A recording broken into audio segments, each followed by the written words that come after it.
യേശു കർത്താവിനെ നീയൻ സർവനീതിയും ആയിത്തീർന്നതാൽ ഞാൻ പൂർണ്ണന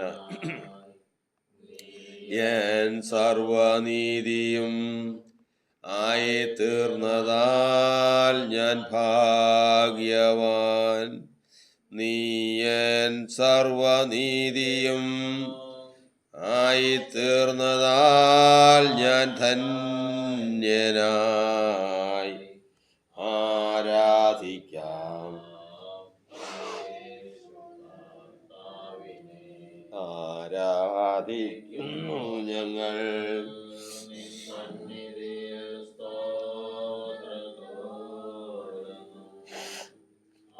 ആരാധിക്കുന്നു ഞങ്ങൾ നിൻ സന്നിധിയിൽ നന്ദിയോടണം. ആരാധിക്കുന്നു ഞങ്ങൾ നിൻ സന്നിധിയിൽ നന്മയോർത്തെന്നും ആരാധിക്കാം യേശു കർത്താവേ. ദൈവനായ ദൈവമേ, സ്വർഗസ്ഥ പിതാവേ, നല്ല സമയത്തിനായി ഞങ്ങൾ കർത്താവിനെ സ്തുതിക്കുന്നു. കൃപയാൽ ഞങ്ങളെ ഈ സമയം വരെ നടത്തിയ ദൈവം ഇന്ന് ആഴ്ചവട്ടത്തിന് 1-ാമത്തെ ദിവസം സമാരാധനയ്ക്കായി ഞങ്ങളെ കൂട്ടിവരുത്തിയിരിക്കുന്നുവല്ലോ. ഞങ്ങൾക്ക് വേണ്ട വിടുതൽ, ഞങ്ങൾക്ക് വേണ്ട ആശ്വാസം, ഞങ്ങൾക്ക് വേണ്ട നന്മ സ്വർഗത്തിൽ നിന്ന് ആത്മീയവും ഭൗതികമായിട്ടുള്ളത് നൽകിത്തരണം. ഇന്നുവരെയും ചെയ്ത എല്ലാ ഉപകാരങ്ങൾക്കുമായി കർത്താവിനെ സ്തുതിച്ച് മഹത്വപ്പെടുത്തുവാനും കർത്താവ് സഭയിൽ വിശ്വസ്തതയുടെ സാക്ഷ്യം പ്രസ്താവിപ്പാനും ഇടവരുമാറാകണം. കാത്തുകൊള്ളണമേ, അനുഗ്രഹിക്കണമേ. കർത്താവ് ഞങ്ങളെ അംഗീകരിക്കണമേ, ഞങ്ങളുടെ ആരാധനയെ അംഗീകരിക്കണമേ. കർത്താവ് ഞങ്ങളെ സ്വീകരിക്കണമേ. യേശുവിൻ്റെ നാമത്തിൽ അപേക്ഷിക്കുന്നു, കേൾക്കണമേ സ്വർഗീയ പിതാവേ. നമുക്കിരിക്കാം. കർത്താവായ യേശുക്രിസ്തുവിൻ്റെ അതിപരിശുദ്ധ നാമത്തിന് മഹത്വം ഉണ്ടാകുമാറാകട്ടെ. ഇന്ന് ആരാധനയ്ക്കായി കടന്നു വന്നിരിക്കുന്ന എല്ലാവർക്കും വേഗം വരുന്നവനായ ക്രിസ്തുയേശുവിൻ്റെ ധന്യമായ നാമത്തിൽ സ്നേഹവന്ദനത്തെ അറിയിക്കുകയാണ്. വിവിധ ഇടങ്ങളിൽ നാം ആയിരിക്കുന്നുവെങ്കിലും അപ്പോസ്തലനായ പൗലോസ് പറഞ്ഞതുപോലെ ശരീരം കൊണ്ട് ദൂരസ്ഥനെങ്കിലും ആത്മാവ് കൊണ്ട് സമീപസ്ഥരായി നമ്മളിന്ന് ദൈവത്തിന് മുമ്പാകെ ആരാധിക്കുന്ന ആരാധന ദൈവത്തിന് പ്രസാദകരമായിരിക്കാൻ തക്കവണ്ണം നമ്മൾ ദൈവത്തെക്കുറിച്ച്, ദൈവത്തിൻ്റെ സാന്നിധ്യത്തെക്കുറിച്ച് മനോബോധത്തോടുകൂടി ദൈവസന്നിധിയിലായിരിക്കാൻ ദൈവം നമുക്ക് കൃപ നൽകട്ടെ. ദൈവത്തിൻ്റെ ജനം ദൈവത്തെ ആരാധിക്കുക എന്നുള്ളത് ദൈവം അവരോട് കൽപ്പിച്ചിട്ടുള്ള ഏറ്റവും മുഖ്യമായ, അവർ വിളിക്കുന്നതിന് മുൻപേ ഉള്ള അവരോടുള്ള കൽപ്പനയല്ല. പിന്നെയോ ആരാധിക്കാതിരിപ്പാൻ ഈ ലോകം സകല മനുഷ്യരെയും ബന്ധിച്ച് ഇട്ടിരിക്കുകയാണ്. അങ്ങനെ ബന്ധിച്ചിട്ടിരിക്കുമ്പോൾ ആ ബന്ധനത്തിൽ നിന്ന് വിടുവിക്കാൻ ബന്ധിച്ചതാരോ അവരോട് കൽപ്പിച്ചിരിക്കുന്ന കൽപ്പനയാണ്, എൻ്റെ ജനം എന്നെ ആരാധിക്കേണ്ടതാണ്, അവരെ വിട്ടയക്കണം.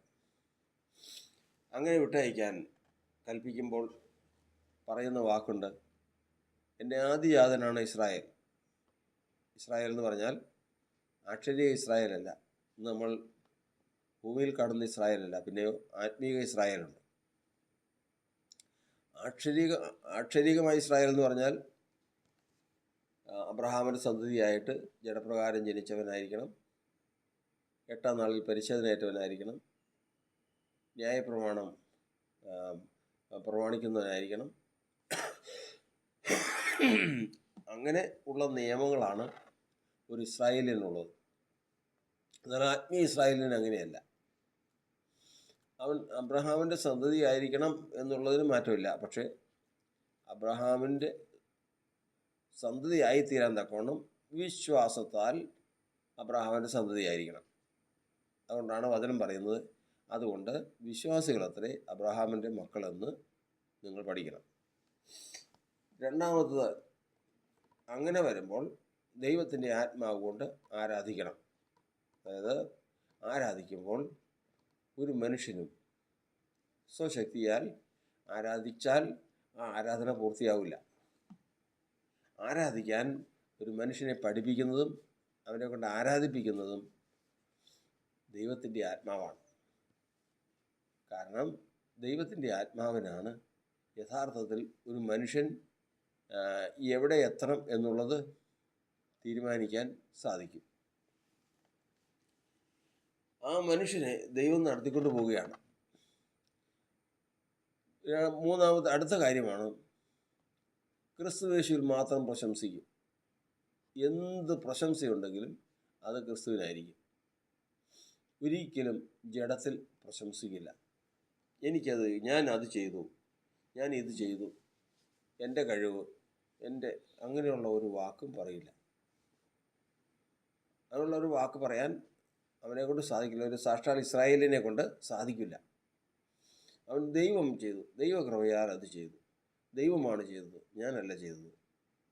ഇങ്ങനെ ദൈവത്തിന് മഹത്വം കൊടുത്തേ അവൻ സംസാരിക്കും. ക്രിസ്തുവാണ്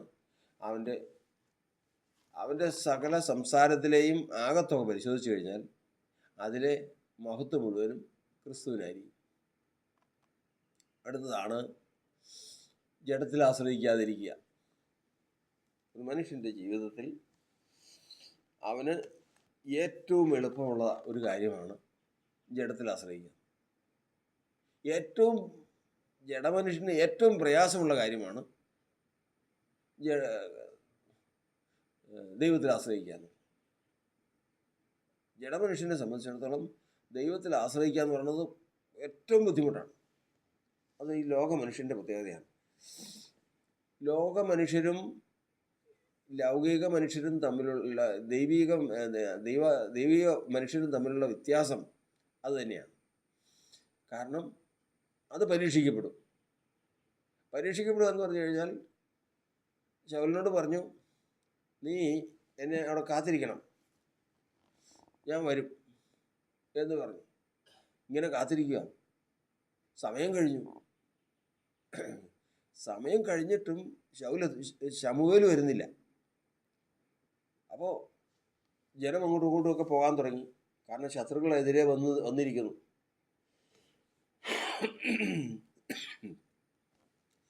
ചുരുക്കത്തിൽ നമ്മൾ പഠിച്ചാൽ, അവൻ ജഡത്തിൽ ആശ്രയിച്ച് ഒരു യാഗം അങ്ങോട്ട് കഴിച്ചു. യഥാർത്ഥത്തിൽ ഒരിക്കലും ചെയ്യാൻ പാടില്ലാത്ത കാര്യം.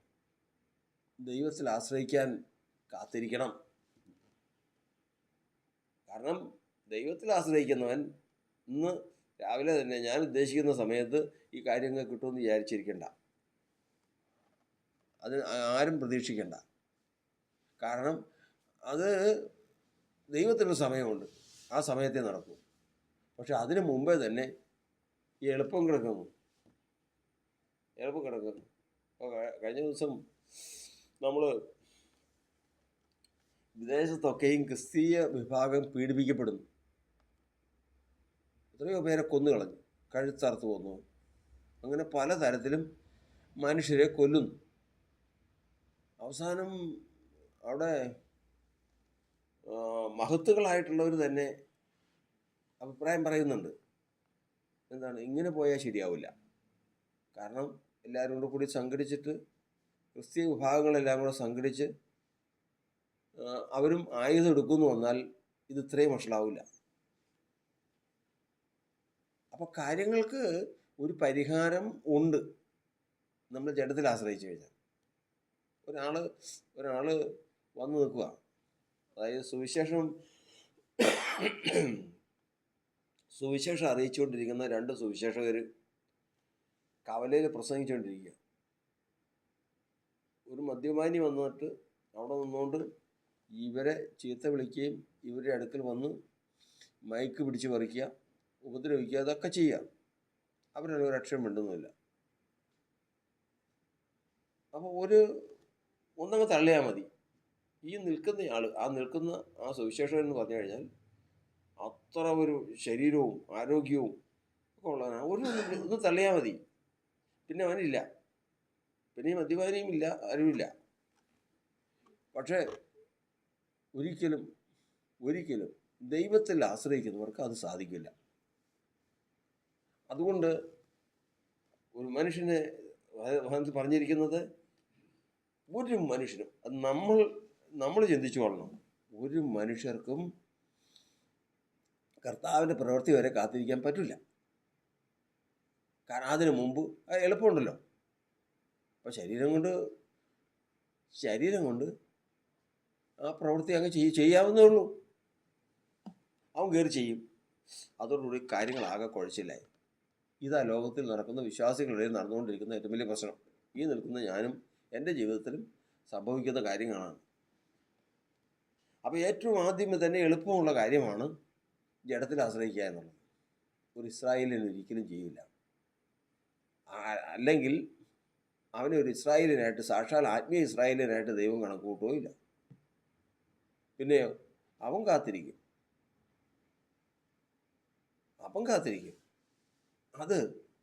അത് വിധിച്ചവരുണ്ട്. യോബ് പറഞ്ഞതുപോലെ അവൻ എന്നെ കൊന്നാലും ഞാൻ അവനായി കാത്തിരിക്കും. അവൻ എന്നെ കൊല്ലട്ടെ, കാരണം അവൻ്റെ കയ്യാലും ഞാൻ മരിക്കാമല്ലോ, എന്നാലും ഞാൻ കാത്തിരിക്കുകയുള്ളൂ. അല്ലാതെ എൻ്റെ ജഡത്തെ ഞാൻ ആശ്രയിക്കില്ല. ഇത്രയൊക്കെ ആയി. എന്നാൽ നമുക്ക് മുൻപ് പരിചയമുള്ള എല്ലാവരെയും കൂടെ കൂട്ടി ഇന്ന് ഇത്രയും വന്നപ്പോൾ 3 കൂട്ടുകാർ അവനോട് സഹതപിപ്പം വന്നവർ ദാരിദ്ര്യം അനുഭവിക്കുന്നവരല്ല. എലീഫസ്, സോഹർ, ബിൽദാദ് എന്ന് പറയുന്ന 3 കൂട്ടുകാർ വന്നത് ഒന്നുമില്ലാത്തവരല്ല. അവർ ഒരു ദിക്കിൽ നിന്ന് വന്നവരാ, ധനവാന്മാരാ, ആരോഗ്യമുള്ളവരാ, സ്വാധീനമുള്ളവരാ. അവരെല്ലാവരും കൂടെ കൂട്ടി ഇന്നത്തെ ഈ അവസ്ഥയ്ക്ക് മാറ്റം വരുത്താൻ നമുക്ക് എൻ്റെ സ്വത്ത് കട്ടുകൊണ്ട് പോയവരോടും എന്നെ പിടിച്ചു പറിച്ചു കൊണ്ട് പോയവരോടും ഒക്കെ നമുക്ക് നോക്കാം. ഇത് സാധിക്കും. പക്ഷേ കാത്തിരിക്കുന്നത് ദൈവത്തെയാണ്. ദൈവത്തെ കാത്തിരിക്കണമെങ്കിൽ വ്യവസ്ഥ എന്താണ് ഇതിന് കാരണം? അനേകർ തെറ്റിപ്പോകുന്നു, അനേകർ കാത്തിരിക്കുന്നു. അതിന് ദൈവത്തിൻ്റെ വചനം പറഞ്ഞത് പ്രത്യാശ നിവർത്തിയെ നാം ആത്മാവിനാൽ കാത്തിരിക്കുന്നു. അപ്പോൾ കാത്തിരിക്കാനായിട്ട് ഒരൊറ്റ കാര്യമേ ഉള്ളൂ, ആത്മാവിനാൽ കാത്തിരിക്കണം. അപ്പോൾ ദൈവത്തിൻ്റെ ആത്മാവിനാൽ കാത്തിരിക്കുന്നവർക്കല്ലാതെ കാത്തിരിക്കാൻ പറ്റില്ല. കാരണം തൻ്റെ മുമ്പിൽ സകലതും തകർന്ന് വീഴുന്ന ഒരവസ്ഥയാണ്. അതെല്ലാം കണ്ടുകൊണ്ട് ദൈവം പ്രവർത്തിക്കും. ഈ വിചാരത്തോടു കൂടി ഇരിക്കുന്നവനാണ് യഥാർത്ഥത്തിൽ ഇസ്രായേലിൻ എന്ന് പറയുന്നത്. കർത്താവ്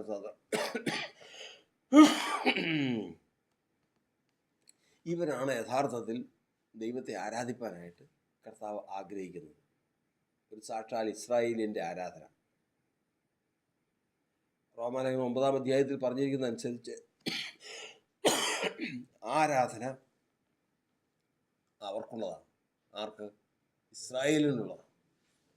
വേറെ ആരോടും കർത്താവ് പറഞ്ഞിട്ടില്ല, എന്നെ ആരാധിപ്പാൻ പറഞ്ഞിട്ടില്ല. അപ്പോൾ ഇസ്രായേൽ എൻ്റെ മകൻ, എന്നെ ശുശ്രൂഷിപ്പാൻ എൻ്റെ മകനെ വിട്ടയക്കണം.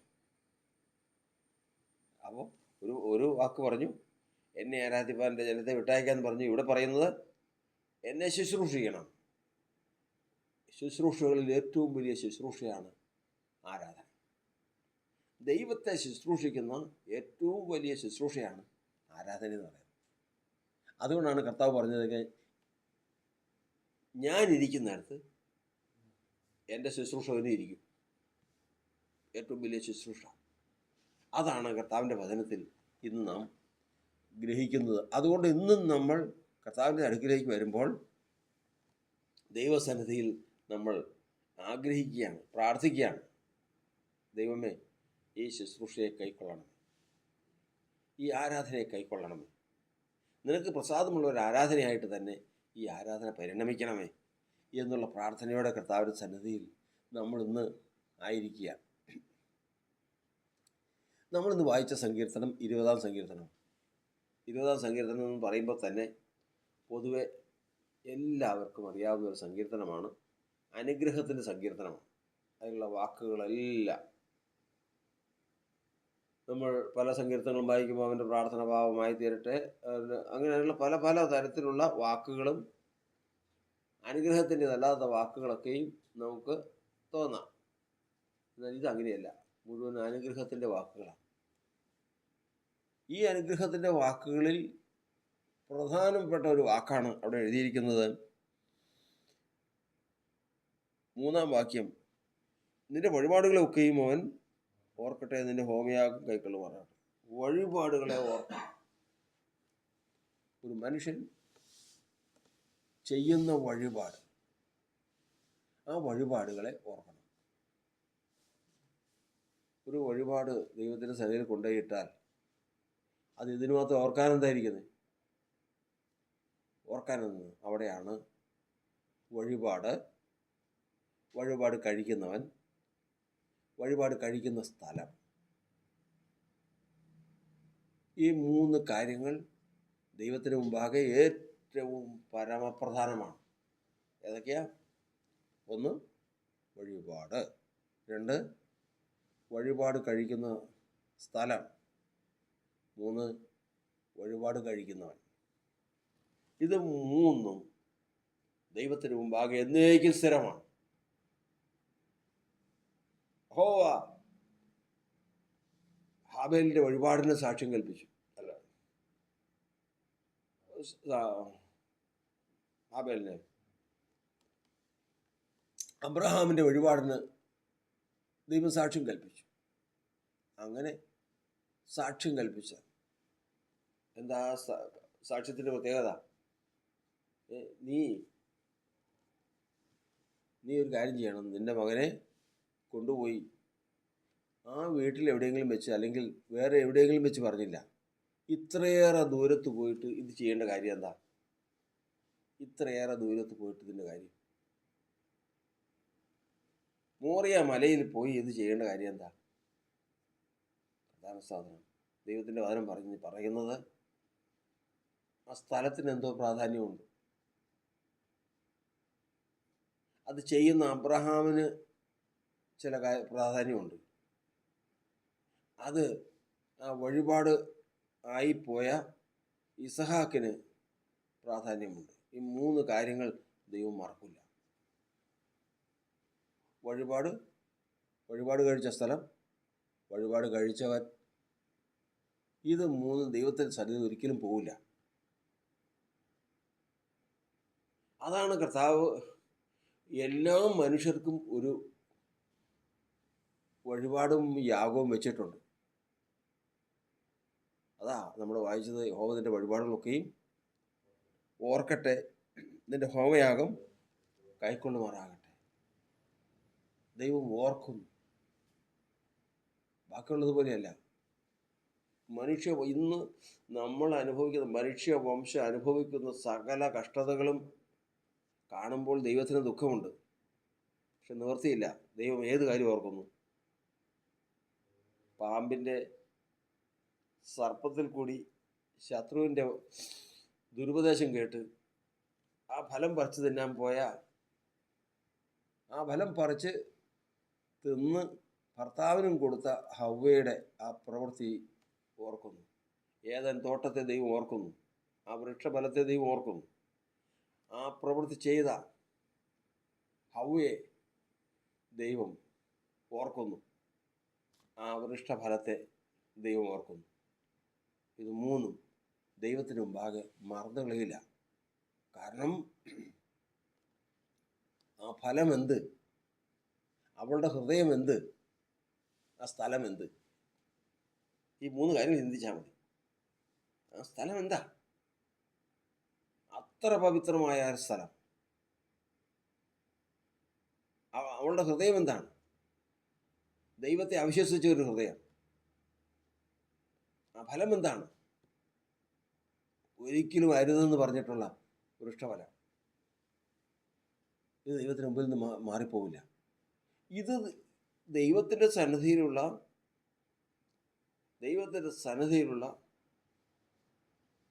വ്യവസ്ഥയാണെന്ന് നമ്മൾ ഓർത്തുകൊള്ളണം. ഇതുപോലും നമുക്കും ഒരുക്കി വെച്ചിട്ടുണ്ട്. എന്തൊക്കെയാ? ഒരു സ്ഥലം, ഒരു വഴിപാട്, നമ്മുടെ ഹൃദയം ഒരുക്കി വെച്ചിട്ടുണ്ട്. ഒരുങ്ങിയിരുന്നാൽ മതി. നിശ്ചയം. എന്നെ ആരാധിപ്പാൻ എൻ്റെ ജനത്തെ വിട്ടയക്കാൻ അരുളി ചെയ്തവൻ ഈ ലോകത്ത് നിന്ന് നമ്മെ വിളിച്ചുകൊണ്ട് വന്നതാണെങ്കിൽ നിശ്ചയമായിട്ടും ഒരാരാധന നമുക്ക് ഒരുക്കി വെച്ചിട്ടുണ്ട്. എന്തിനു വേണ്ടിയിട്ട്? എന്നേക്കും ഓർക്കാൻ. എന്നേക്കും ഓർക്കാൻ. മോറിയ മലയെ മറക്കില്ല, ഇസഹാക്കിനെ മറക്കില്ല, അബ്രഹാമിനെ മറക്കില്ല. മോറിയ മല ദൈവത്തോടുള്ള സ്നേഹവും അനുസരണവും വെളിപ്പെടുത്തിയ സ്ഥലമാണ്. ഇസഹാക്ക് യാഗം ദൈവം പ്രസാദിച്ച വഴിപാടാണ്. അബ്രഹാം ആ മോറിയ മല ദൈവത്തിൻ്റെതാക്കി തീർത്ത അബ്രഹാമിൻ്റെ അനുസരണം, വിശ്വാസം നിറഞ്ഞ ഹൃദയമാണ്. ഓർക്കണം, ഇന്ന് ഇതേ വ്യവസ്ഥ തന്നെയാണ് എല്ലായിടത്തും. എങ്ങനെ? ഈ 3 കാര്യങ്ങളാൽ ഹൗവ ഈ വൃക്ഷഫലം, ഏദൻ തോട്ടം, അത് ആ വൃക്ഷം പറിച്ചു നിന്ന സ്ഥലം, ഇതുപോലെ തന്നെ ഇതിനെതിരെ ഒരു കാര്യം നമ്മളിൽ നിന്ന് ദൈവം പ്രതീക്ഷിക്കുന്നുണ്ട്. നമ്മളിൽ നിന്നും ഇതിൻ്റെ പ്രത്യേകത എന്നറിയാമോ? ഇതിൻ്റെ പ്രത്യേകത എന്ന് പറഞ്ഞു കഴിഞ്ഞാൽ, ഈ വഴിപാടെന്ന് പറഞ്ഞാൽ തിരുത്താൻ വയ്യാത്ത വഴിപാടാണ്. എന്ന് പറഞ്ഞാൽ തിരുത്താൻ വയ്യാത്ത വഴിപാടെന്ന് പറഞ്ഞു കഴിഞ്ഞാൽ, ഞാൻ കർത്താവിനൊരു വഴിപാട് കഴിച്ചു. ഞാനൊരു ആടിനെ കൊണ്ടുപോയി യാഗം കഴിച്ചു. യാഗം കഴിച്ചതിന് ശേഷം തിരിച്ചു വന്ന് കുറച്ച് നാൾ കഴിഞ്ഞ് ഈ വിശ്വാസമൊക്കെ അങ്ങ് കുറഞ്ഞു പോയി. അതിനെ കൊണ്ടുപോയി ഈ യാഗം കഴിച്ചവൻ തന്നെ അന്യദൈവങ്ങൾക്ക് യാഗം കഴിച്ചു. എവിടെ പോയി? ആദ്യത്തെ യാഗം എവിടെ പോയി? ആദ്യത്തെ യാഗം പോയി. ആദ്യത്തെ യാഗം ക്യാൻസലായി പോയി. കാരണം ഇത് ഇവൻ്റെ പണിയാണ്. ദൈവം അത് അംഗീകരിക്കുന്നില്ല. എന്നാൽ ഈ യാഗം അങ്ങനെയല്ല, ഈ വഴിപാട് അങ്ങനെയല്ല. തിരുത്താൻ പാടില്ലാത്ത വഴിപാട്. ഇനി ഇത് തിരിച്ച് ചെയ്യാൻ പറ്റില്ല. ആ വഴിപാടാണ് ഏറ്റവും വലിയ വഴിപാട്.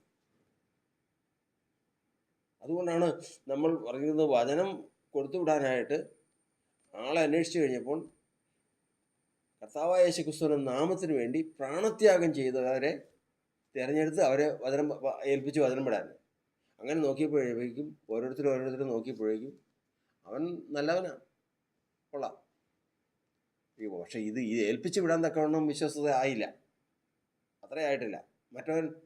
അവൻ കർത്താവിന് വേണ്ടിയിട്ട് സ്വന്തം ഇതെല്ലാം, വീടും ഇതൊക്കെ വിറ്റ് ദാനം ചെയ്തവനാണ്. പക്ഷേ എന്നാലും 2 പേരവിടെയുണ്ട്. ആരൊക്കെയാ? പൗലോസും ബർന്നബാസും ഉണ്ട്. എന്താണ് അവരുടെ പ്രത്യേകത? അവർ തങ്ങളുടെ പ്രാണനെ വെച്ചു കൊടുത്തവരാ. അതായത് തിരുത്താൻ വയ്യാത്ത ഒരു വഴിപാടും യാഗവും അവർ ചെയ്തതാ. നമ്മുടെ ജീവിതത്തിൽ അങ്ങനെ ഓർക്കാൻ എന്താ ഉള്ളത്? തിരുത്താൻ വയ്യാത്ത, ഞാനന്നങ്ങനെ പറഞ്ഞതേ ഉള്ളൂ, അല്ലെങ്കിൽ ഞാനൊന്നാ വഴിപാടും കഴിച്ചതേ ഉള്ളൂ എന്ന് പറഞ്ഞ് ഒഴിയാൻ പറ്റാത്ത നിലയിലുള്ള ഒരു വഴിപാട് കഴിച്ചവരാരാ ഉള്ളത്? ഉണ്ടെങ്കിൽ ദൈവത്തിൻ്റെ പറഞ്ഞത് അതാണ് ദൈവത്തിൻ്റെ ഓർമ്മയിൽ എപ്പോഴും ഉള്ളത്. അതേ ദൈവത്തിൻ്റെ ഓർമ്മയിൽ സ്ഥിരമായിട്ടുണ്ടായിരിക്കുമോ? ഒരിക്കലും ദൈവം അത് മറന്നു പോവില്ല. കാരണം ഏതൊക്കെ? ആ സ്ഥലം മറന്നു പോവില്ല, ആ വ്യക്തിയെ മറന്നു പോവില്ല, ആ വഴിപാടിനെ മറന്നു പോവില്ല. കർത്താവിൻ്റെ വചനം പറയുന്നത് തൻ്റെ ഭക്തന്മാർക്കും, തൻ്റെ ഭക്തനാണോ, വിളിച്ചതാണോ, ഒന്നൊരുക്കി വെച്ചിരിക്കുന്നു. തൻ്റെ ജീവനെ കൊണ്ടുപോയി കൊടുക്കുന്ന വിശ്വാസം, അത് കൊടുത്ത സ്ഥലം, ഇത് കർത്താവ് നോക്കുമ്പോഴാണ് ദൈവത്തിൻ്റെ വചനം പറയുന്നത്. ഇന്ന് നമ്മൾ ഈ ഇയ്യോബിൻ്റെ ഇത് കഥയാണോ? ഇത്രയൊന്നും എനിക്കറിയില്ലായിരുന്നു. പണ്ട് ഇയ്യോബിൻ്റെ പുസ്തകം എന്ന് പറഞ്ഞാൽ നല്ല രസമാണ് വായിക്കാൻ. കഥയായിരിക്കും അത് എന്ന് പറഞ്ഞപ്പോൾ ഒരുപക്ഷെ എഴുതി എന്തെങ്കിലുമൊക്കെ ഉണ്ടായി കാണും. അതിന് കൂടെ ചിലപ്പോൾ എഴുതി ചേർത്തതായിരിക്കും, പണ്ടത്തെ കാലത്താണ് എന്ന് പറഞ്ഞപ്പോൾ ഒരാൾ പറഞ്ഞത് അങ്ങനെയല്ല, ഞാനവിടെ പോയിട്ടുള്ളതാ. എവിടെ? മസ്കറ്റിലെവിടെ? ഇയ്യോബിൻ്റെ സ്ഥലത്ത്, ഈ സലാല എന്ന് പറയുന്ന സ്ഥലത്ത് ഇയ്യോബ് താമസിച്ചിരുന്ന ആ മലയുടെ അവിടെ പോയിട്ടുള്ളതാ. ഇയ്യോബ് ഇറങ്ങി വരാറുള്ളതും കുളിക്കാറുള്ള സ്ഥലങ്ങളും അതെല്ലാം അതുപോലെ സംരക്ഷിക്കപ്പെട്ടിരിക്കുക. ഒരതിശയായി. അതുപോലെ സംരക്ഷിക്കപ്പെട്ടിരിക്കുക. കാരണം അത് ശരി, അതാണ് അതിൻ്റെ കാര്യം. ഇത് തന്നെ കാരണം. എന്ത്? യോബിൻ്റെ വിശ്വാസം, യോബ് അനുഭവിച്ച ആ വേദന മുഴുവൻ അനുഭവിച്ചിട്ട് അവൻ എന്നെ കൊന്നാലും ഞാൻ അവനെ കാത്തിരിക്കുമെന്ന് സമർപ്പിച്ച സ്ഥലം, അവൻ്റെ കഷ്ടം, ഇത് ദൈവം മറന്നു പോവില്ല ഒരിക്കലും. അത് പിന്നീട് നമ്മൾ പ്രവചന പുസ്തകത്തിൽ വരുമ്പോൾ അറിയാം. ഞാനൊരു ദേശത്തോട് ക്രുദ്ധിച്ചിരിക്കുമ്പോൾ അതിൽ നോഹ, ദാനിയേൽ, ഇയ്യോബ് എന്നീ 3 പുരുഷന്മാർ ഉണ്ടെങ്കിലും എന്ന് പറയാം. അപ്പം എന്ന് പറഞ്ഞാൽ അവർ അത്ര മാന്യന്മാരാ. മനുഷ്യ വംശത്തിൽ ഏറ്റവും മാന്യന്മാരിൽ 3 പേരാണ്. ആരൊക്കെ? നോഹ, ദാനിയേൽ, ഇയ്യോബ്. അവരുണ്ടെങ്കിലും എന്ന് പറയുക. അപ്പോൾ എന്താ, ഒരിക്കലും മറന്നു പോകാനുള്ളത്. കർത്താവിന്റെ സ്തോത്രം. ദൈവത്തിൻ്റെ വചനം പറയുന്നത് ഒരു അനുഗ്രഹമാണ്. യഹോവ നിന്റെ വഴിപാടുകളൊക്കെയും ഓർക്കട്ടെ. യഹോവ നിന്നെ ഓർക്കട്ടെ. യഹോവ നീ വഴിപാട് കഴിച്ച സ്ഥലം വിലപ്പെട്ടതാണ്. ദൈവമേ, നീ എനിക്ക് എവിടെയാണ് ഒരുക്കുന്നത്? നീ എനിക്ക് എന്താണ് കൽപ്പിക്കുന്ന വഴിപാട്? എൻ്റെ വിശ്വാസം വർദ്ധിപ്പിക്കണമേ.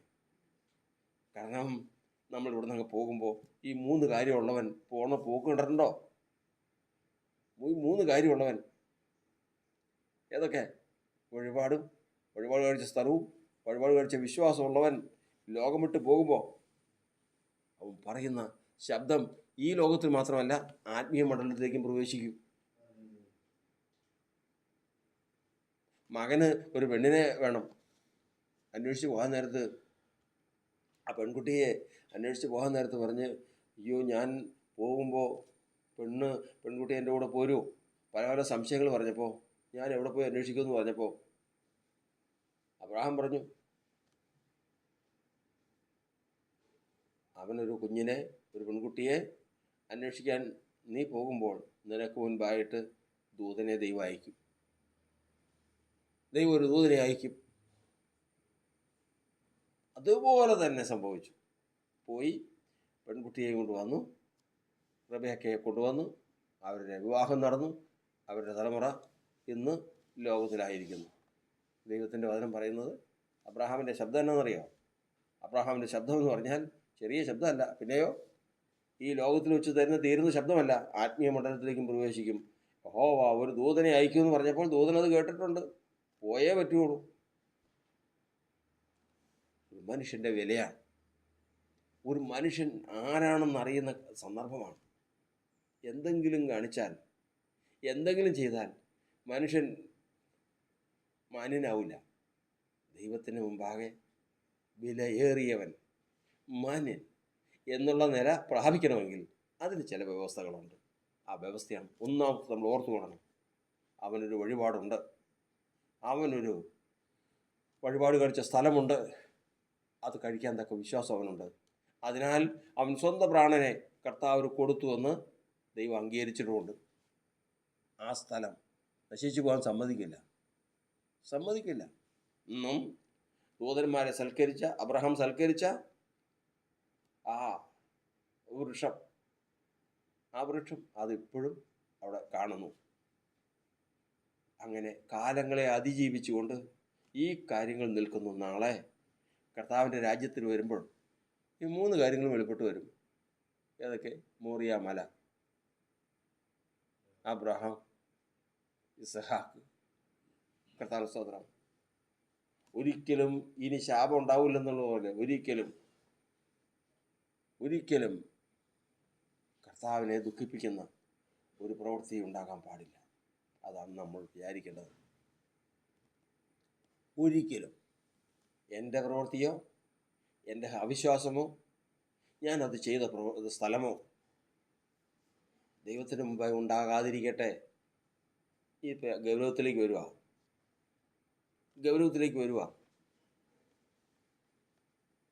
ദൈവത്തിൻ്റെ വചനം പറയുന്നത് അങ്ങനെയൊന്നും ഉണ്ടാകാതിരിക്കട്ടെ. യഹോവ നിൻ്റെ അവിശ്വാസവും അത് ചെയ്ത പ്രവൃത്തിയും അത് ചെയ്ത സ്ഥലവും എന്നേക്കും ഓർക്കത്തക്കവണ്ണം ഒരു പ്രവൃത്തി നിന്നിൽ നിന്നും ഉണ്ടാകാതിരിക്കട്ടെ. കർത്താവിന് സ്തോത്രം. ഒരിക്കലും ഒരാളിൽ ഏറ്റവും നിഷ്ഠൂരമായൊരു പ്രവൃത്തി ചെയ്തപ്പോൾ ഈ വചനം ഒന്ന് ഓർക്കുകയാണ്. ദൈവമേ വചനത്തിൽ പറഞ്ഞിരിക്കുന്ന യഹോവ നിന്റെ പാപം ഓർത്തിട്ടുണ്ട്. അങ്ങനെയൊന്നും തൻ്റെ ഭക്തന്മാരിൽ നിന്ന് ഉണ്ടാകാതിരിക്കട്ടെ. കർത്താവിന് സ്തോത്രം. മറിച്ച് യഹോവ നിന്റെ വഴിപാടുകളൊക്കെയും ഓർക്കട്ടെ, നിന്നെ ഓർക്കട്ടെ, നീ അത് ചെയ്ത സ്ഥലത്തെ ഓർക്കട്ടെ. കർത്താവിന് സ്തോത്രം. എപ്പോഴും ഓർത്തുകൊള്ളണം, യഹോവയുടെ ദൃഷ്ടി എല്ലായിടത്തുമുണ്ട്. നല്ലവരെയും ആകാത്തവരെയും ദൈവം നോക്കിക്കൊണ്ടിരിക്കുന്നു. നമ്മുടെ ജീവിതത്തിൽ പല സാഹചര്യങ്ങൾ വരും. എന്നാൽ അതൊക്കെയും കാണുന്ന ഒരു ദൈവമുണ്ട്, അതൊക്കെയും അറിയുന്ന ഒരു ദൈവമുണ്ട്. ഒരിക്കലും ദൈവത്തിന് മറക്കാൻ പറ്റാത്ത ദുഃഖം അനുഭവിച്ച ഒരു അനുഭവം എൻ്റെ ജീവിതത്തിൽ ഉണ്ടാകാതിരിക്കട്ടെ, നമ്മുടെ ജീവിതത്തിൽ ഉണ്ടാകാതിരിക്കട്ടെ. ഓർക്കുക, അവൻ തൻ്റെ ജനത്തെ മറന്നു കളയുന്നവനല്ല. തൻ്റെ സന്നിധിയിൽ കൊണ്ടുവരുന്ന വഴിപാട് മറന്നു കളയുന്നവനല്ല. കർത്താവിന് സ്തോത്രം. ഇങ്ങനെയുള്ളവരെയാണ് സ്വർഗത്തിൽ ചെല്ലുമ്പോൾ അറിയുന്നു, ദൈവം അറിയുന്നു. ഞാൻ അവനെ അറിയുന്നു, എനിക്കവനെ അറിയാം. അവൻ എന്ത് ചെയ്തു എന്ന് എനിക്കറിയാം.